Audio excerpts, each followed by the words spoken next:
It was a quiet summer evening in Unishochapono, in a small American town where almost everyone knew each other. 17-year-old Emily Carter left her friend's house at around 8:15 p.m. Her home was less than 15 minutes away. She had walked that same road hundreds of times before, but that night, Emily never made it home.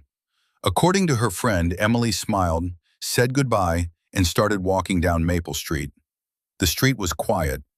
A few houses had their porch lights on, and an old street lamp flickered near the corner. At around Atta Tidish, Emily's mother looked through the window. She expected to see her daughter coming up the driveway, but Emily wasn't there. At first, her mother wasn't worried. Maybe Emily had stopped to talk to a neighbor. Maybe she had taken a different route. But another 30 minutes passed. Then another. Emily still hadn't returned. Her father got into his car and drove along the entire route from her friend's house to their home. Nothing. No Emily, no bicycle, no purse, no sign of an accident. The police were called that same night. Officers searched the streets, nearby fields, and the small wooded area behind Maple Street. They found nothing.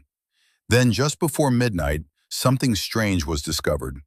Emily's scarf was lying beside the road. It wasn't torn. It wasn't dirty. It looked as if someone had carefully placed it there. A few feet away, investigators found a single footprint in the soft ground. But there was a problem. The footprint didn't match Emily's shoes. The next morning, the entire town was searching for her. Posters appeared on telephone poles. Neighbors searched abandoned buildings. Farmers checked their fields. But Emily Carter had simply disappeared. Weeks passed. Then months. No body was ever found. No confirmed sighting was ever reported. And perhaps the strangest part of the case came years later. In Unisho Atatur, an elderly man who had once lived near Maple Street contacted the police. He claimed that on the night Emily disappeared, he had seen a girl standing beneath the old street lamp. She wasn't alone. A dark-colored sedan had been parked nearby. The man said he couldn't see the driver's face. But he remembered one thing. The car had no license plate on the front. Police investigated the story, but by then, more than 20 years had passed. The old street lamp was gone.